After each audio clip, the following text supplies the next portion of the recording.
Donc hier, a priori, les Français ont élu le 8e président de la 5e République. Le peuple a parlé. Mais a-t-il bien parlé ? Alors bien sûr, le peuple a sans doute massivement voté utile, notamment au premier tour de l'élection présidentielle, et n'a donc pas dit ce qu'il pensait vraiment, tout ça parce que l'on vit dans une démocratie avec un de scrutin de... Mais mettons les scrutins à part pour aujourd'hui. Imaginez qu'on ait choisi le meilleur scrutin qui existe et que le peuple a clairement exprimé sa vraie préférence pour un tel. Est-ce que le peuple aura alors forcément bien parlé? Ou dit autrement, a-t-il vraiment voté pour le bien de la France? Après tout, si chaque citoyen vote dans son propre intérêt, les expressions des intérêts individuels pourraient ne pas correspondre au bien du groupe. D'ailleurs, des études empiriques montrent que la plupart des citoyens reprochent aux autres citoyens l'égoïsme de leur vote, qui pourrait alors se faire au détriment de l'intérêt national. Et donc, l'égoïsme des citoyens ne serait-il pas un vrai problème pour la démocratie ? L'une des découvertes les plus stupéfiantes des sciences politiques est que la réponse à cette question est très probablement non. Des études empiriques des votes des Américains montrent que les électeurs sont presque prêts à se tirer une balle dans le pied pour le bien de la nation. Les victimes de crimes et les résidents de quartiers dangereux ne sont pas plus en faveur de mesures contre la criminalité, les personnes âgées sont moins en faveur de la sécurité sociale que les jeunes, les hommes sont plus en faveur de l'avortement que les femmes, et beaucoup parmi les plus riches votent démocrate et pour la redistribution des richesses. Bonne nouvelle donc, en tout cas selon l'économiste Bryan Caplan, quand nos concitoyens vont aux urnes, ils ne pensent pas à leur petite personne, ils pensent à la patrie, à leurs concitoyens, voire à toute l'espèce humaine, et cherchent avant tout à faire ce qui est bien pour les leurs. Les citoyens ne votent pas pour leurs intérêts individuels, ils votent pour un idéal de société.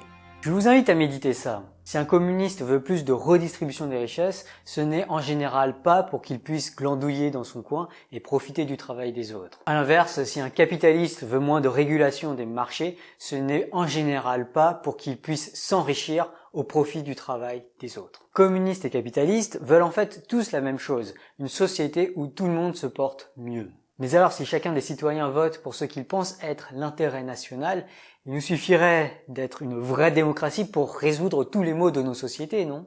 Pas si vite. Les citoyens veulent bien faire, mais est-ce qu'ils font vraiment le nécessaire pour être sûrs de bien faire? Ça peut paraître être une trivialité pour nombre d'entre vous, mais la quasi-totalité des électeurs sont très mal informés au moment d'aller aux urnes. La quasi-totalité n'ont lu aucun programme des candidats à la présidentielle. La quasi-totalité n'ont virtuellement aucune notion d'économie. La quasi-totalité n'ont aucune idée du nombre d'immigrants par an. La quasi-totalité n'ont virtuellement aucune notion de finance. La quasi-totalité n'ont qu'une vague compréhension des institutions politiques. La quasi-totalité des électeurs sont politiquement ignorants. Ils n'ont même pas un iota de l'ensemble des informations pertinentes à la prise de décision politique. Ok, il nous faut donc beaucoup mieux informer les citoyens. Quoique ça, c'est vraiment pas facile. Mais supposons pour aujourd'hui que, par un coup de baguette magique, les citoyens soient tous aussi informés que les hommes politiques les plus informés. La démocratie avec un scrutin parfait et des citoyens informés sera-t-elle alors une garantie de prendre toutes les meilleures décisions possibles? Même là, c'est pas gagné. En tout cas, c'est pas gagné selon l'économiste Bryan Caplan. Selon Bryan Caplan, l'ignorance des citoyens n'est pas le plus gros problème du vote démocratique. Pour Bryan Caplan, le cœur du problème, c'est que les citoyens, informés ou non, votent de manière irrationnelle. Comme on l'a vu dans l'épisode précédent, la psychologie empirique montre que les citoyens se comportent davantage comme des hooligans que comme des scientifiques.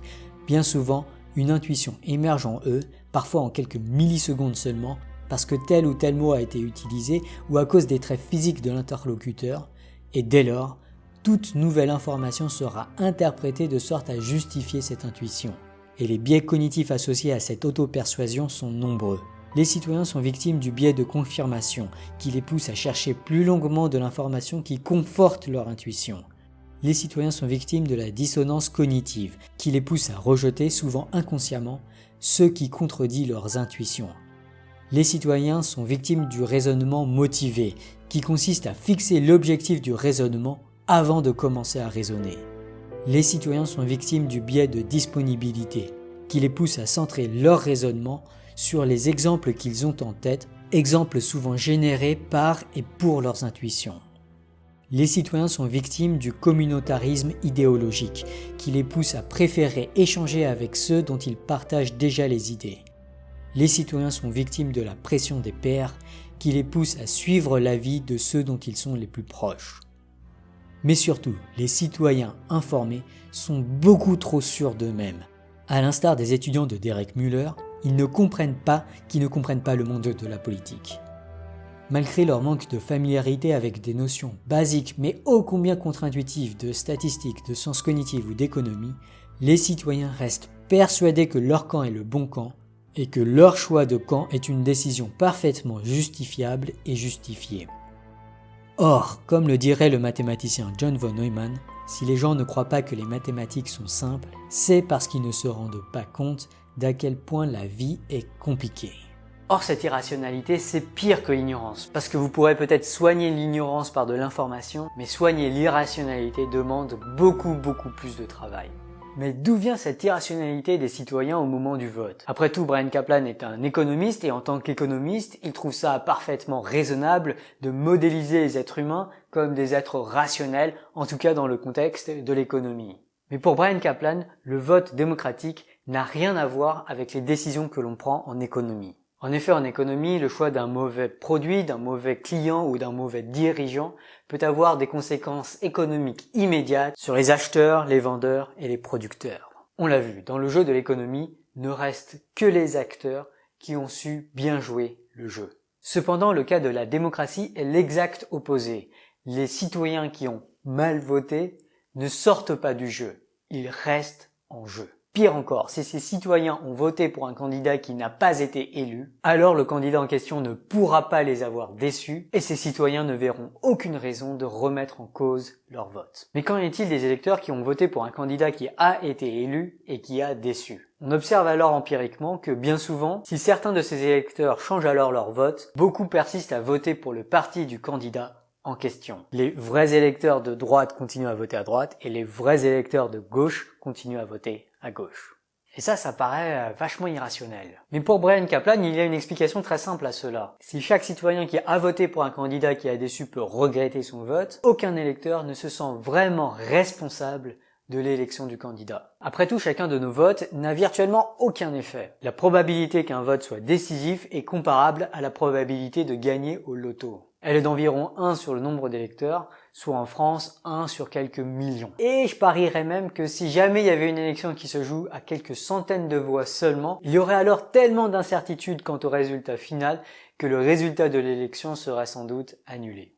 Bref, pour Caplan, il y a une énorme différence entre un vote et un achat. Lorsque l'on achète un produit, la qualité et le prix du produit vont nous affecter directement. Il y a un gros incentive à être rationnel. Lorsque l'on vote, ce que l'on achète surtout, c'est le sentiment du devoir citoyen accompli, ainsi que ce plaisir à avoir éternué nos convictions, de la même manière que les patriotes prennent plaisir à célébrer les valeurs des leurs, ou que les supporters d'une équipe de foot prennent plaisir à chanter en chœur.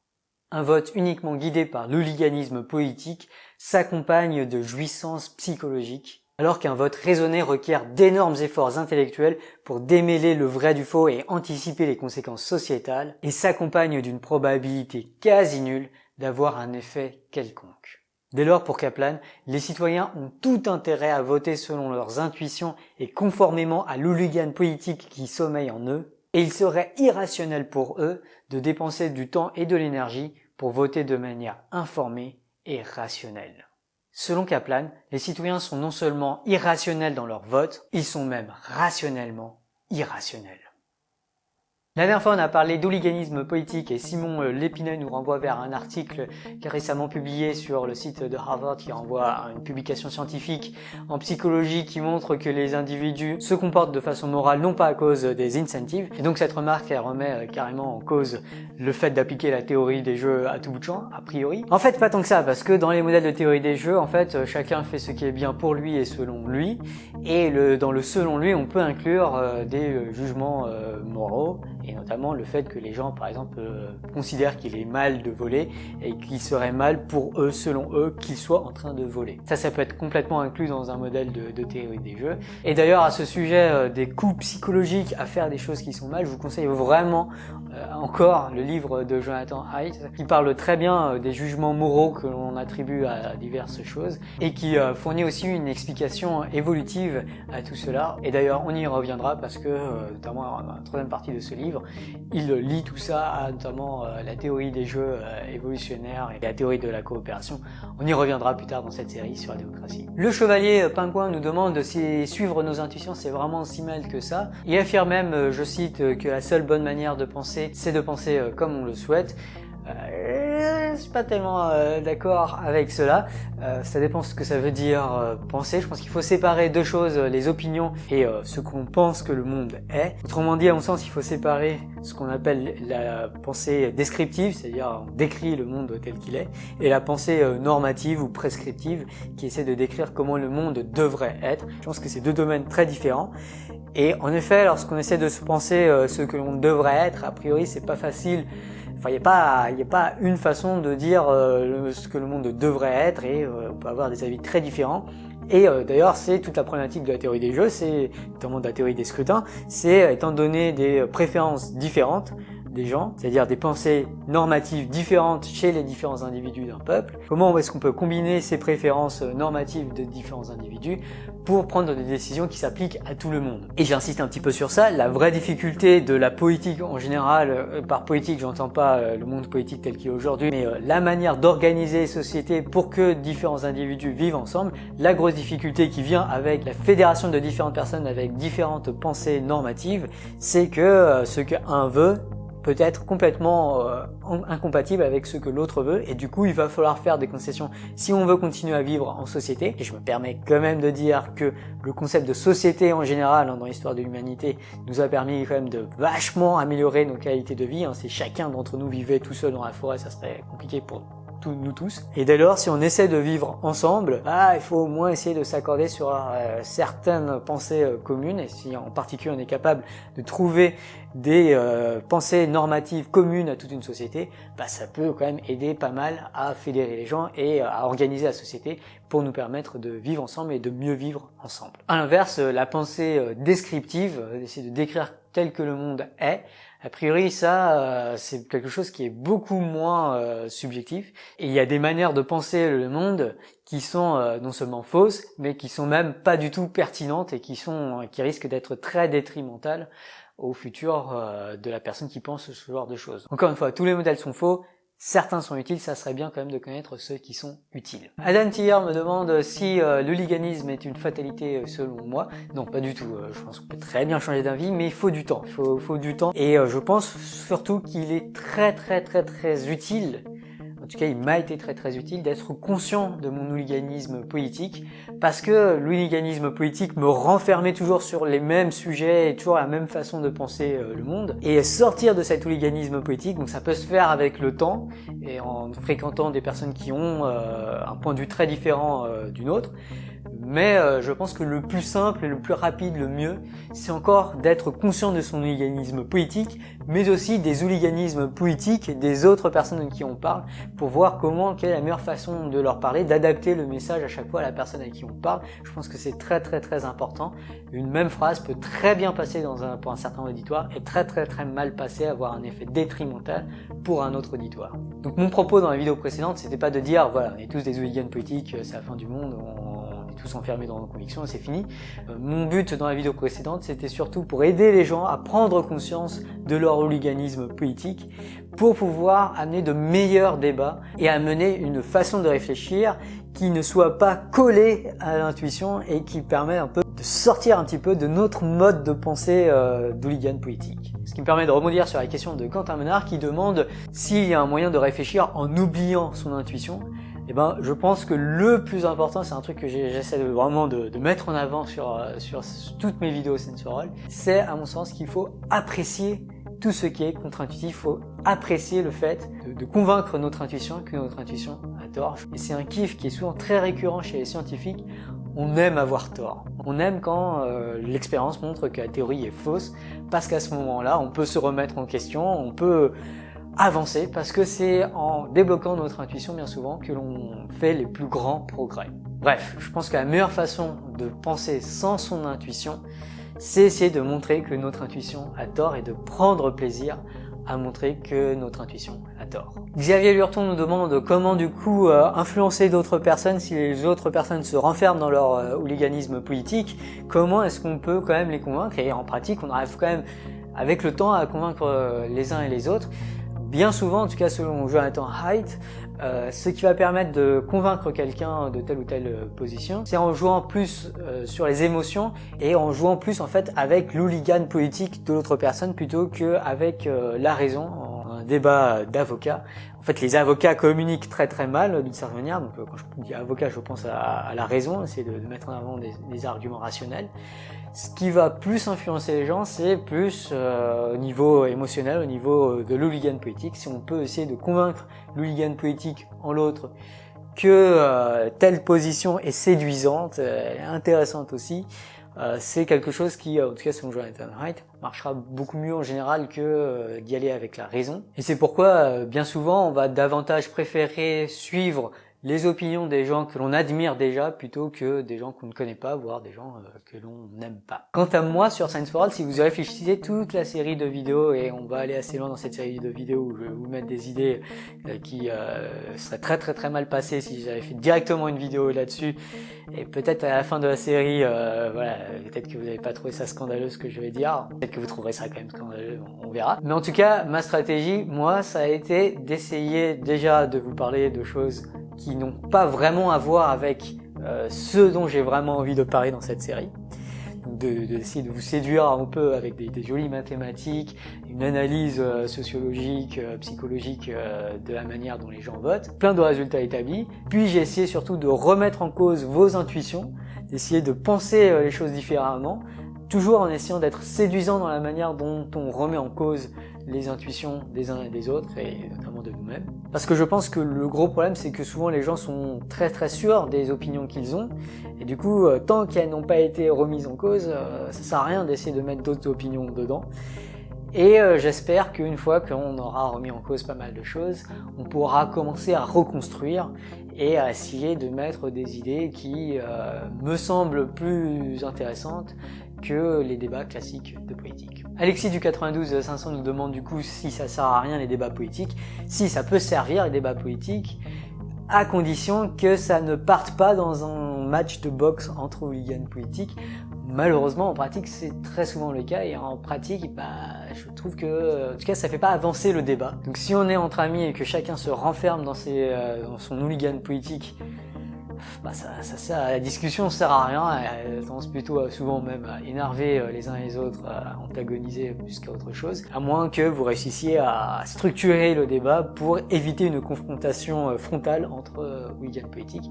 Et du coup, les bons débats politiques sont des débats où les gens ne s'opposent pas trop. Il faut s'opposer un petit peu, faut pas aller tous dans le même sens, sinon il y a la polarisation de groupe. Il y a un trade-off assez difficile à atteindre, mais un trade-off assez intéressant entre à quel point on va s'opposer et à quel point on va s'accorder sur certains points. Après, les débats politiques télévisés entre politiciens, ça, au niveau de l'avancement du débat, je pense que ça sert pas à grand chose en général. Je pense qu'il est beaucoup plus utile d'aller voir des vidéos YouTube qui expliquent l'économie ou qui expliquent qui donnent les chiffres de l'immigration, je sais pas trop quoi, que d'écouter ce genre de débat politique entre politiciens. L'objectif, de toute façon, des politiciens lors des débats politiques, c'est pas de faire avancer le débat. L'objectif de tout politicien, c'est d'être et de rester au pouvoir, ce qui en démocratie correspond à gagner des voix. Bref, je pense que pour avancer dans le débat politique et pour voir quelle est la meilleure façon de structurer nos sociétés, la meilleure chose à faire, c'est de s'intéresser à la science politique, à la philosophie de la politique. Donc lire notamment des gens comme Jonathan Haidt, Bryan Caplan, ou aller voir des vidéos comme Politicon ou Stupid Economics. Ça vous fera beaucoup mieux progresser dans le débat politique, à mon sens, que la plupart des débats politiques classiques qu'on peut avoir entre amis ou à la télé. Hey, j'espère que vous avez aimé cet épisode. Cet épisode clôt un petit peu la partie un petit peu plus sciences sociales sur la démocratie. On reviendra sur d'autres concepts de sciences sociales plus tard dans cette série, mais voilà, les élections seront passées, je pense que ça serait bien d'arrêter un petit peu la politique et de parler un peu d'autres choses qui reste lié à la politique et à la démocratie, mais qui sera un petit peu plus fondamental, un peu plus théorique. En plus, je sais qu'il y a plusieurs parmi vous qui veulent que je parle un peu plus de maths. Et du coup, à partir de la prochaine vidéo, on va rentrer un peu plus dans des notions de théorie des jeux et qui sont un peu plus proches des mathématiques. En particulier, dans la prochaine vidéo, on parlera des axiomes de von Neumann-Morgenstern et de la description classique des préférences des individus en théorie des jeux et en économie de façon plus générale. Si vous avez aimé cette vidéo, pensez à la liker, à la commenter, à la partager, pensez à vous abonner pour ne pas manquer les futurs épisodes. Merci aux tipeurs pour leur don et j'espère que vous serez là la prochaine fois. Et 100 millisecondes, c'est vraiment rien du tout, hein, c'est cette durée-là. En 100 millisecondes, vous n'avez même pas le temps de bouger l'œil, vous n'avez même pas le temps de faire une saccade, ça veut dire que vous n'avez même pas le temps d'observer le visage qu'on vous présente. Et bien malgré tout, si on vous demande de dire à quel point une personne a l'air agressive ou extravertie en 100 millisecondes, vous êtes capable de donner une réponse. Et quand on vous laisse 100 millisecondes ou qu'on vous laisse 2 heures, votre réponse sera la même. Ce qui montre qu'en 100 millisecondes, votre impression est déjà formée et qu'elle ne va plus bouger. There are other subjects where you can be dead wrong forever and you can live out your life in perfect comfort, safety, and wealth. Okay, so in one of these areas, well, areas like religion, philosophy, politics, errors are basically free. Right? You can be totally wrong about this stuff and does not actually ruin your life. In fact, you can run a successful business while thinking that we need to put a Berlin Wall around a Berlin Wall at the Mexican border.